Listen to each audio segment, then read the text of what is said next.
Ukraine যুদ্ধ বন্ধে একদিকে যেমন চলেছে শান্তি আলোচনা, অন্যদিকে চলেছে পাল্টাপাল্টি হামলা। ইউক্রেনের ৪১১তম স্বতন্ত্র ড্রোন রেজিমেন্ট হক্সের সেনাদের দাবি, ফেব্রুয়ারিতে রাশিয়ার ১,১৭০টি লক্ষ্যবস্তু ধ্বংস করেছে তারা। তাদের কার্যক্রমে ৩,৩৪৮টি যুদ্ধ অভিযানের মাধ্যমে রুশ ট্যাঙ্ক ও সুরক্ষিত যানবাহন ধ্বংস করা হয়েছে।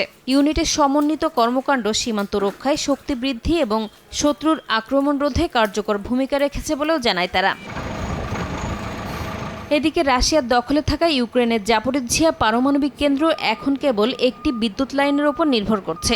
আন্তর্জাতিক পরমাণু এজেন্সি জানিয়েছে, সুরক্ষা বিধিনিষেধের কারণে ক্ষতির পরিমাণ সঠিকভাবে যাচাই করা সম্ভব হচ্ছে না। কেন্দ্রটি বিদ্যুৎ ছাড়া কাজ করতে পারছে না, যা পারমাণবিক নিরাপত্তার জন্য উদ্বেগ তৈরি করেছে। ইউক্রেনের প্রতিরক্ষা সক্ষমতা বাড়াতে ২০২৬ সালের জন্য ইউক্রেনকে $১.৪২ বিলিয়ন সামরিক সহায়তা দেওয়ার ঘোষণা দিয়েছে সুইডেন। এ প্যাকেজে রয়েছে ড্রোন, আকাশ প্রতিরক্ষা ব্যবস্থা, দীর্ঘ দূরত্বের ক্ষেপণাস্ত্র ও গোলাবারুদ। ২০২২ সালে রাশিয়ার আগ্রাসনের পর থেকে সুইডেন ইউক্রেনকে মোট ১০৩ বিলিয়ন ক্রোন সমমানের সামরিক সহায়তা দিয়েছে বলে জানান প্রতিরক্ষামন্ত্রী পাল জনসন।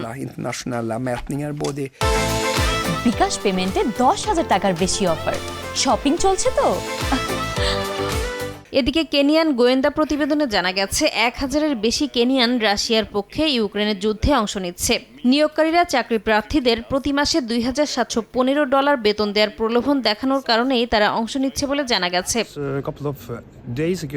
এমন পরিস্থিতিতে রাশিয়াকে সতর্ক করে এস্তোনিয়ার পররাষ্ট্রমন্ত্রী বলেছেন, রাশিয়া বাল্টিক রাষ্ট্রগুলোতে আগ্রাসনের চেষ্টা করলে মস্কোর ভেতরে ভয়াবহ আক্রমণ চালাবে ন্যাটো। এস্তোনিয়া, লাটভিয়া ও লিথুয়ানিয়ার প্রতিরক্ষা শক্তিশালী উল্লেখ করে তারা রাশিয়াকে প্রতিহত করতে সক্ষম বলেও মন্তব্য করেন তিনি।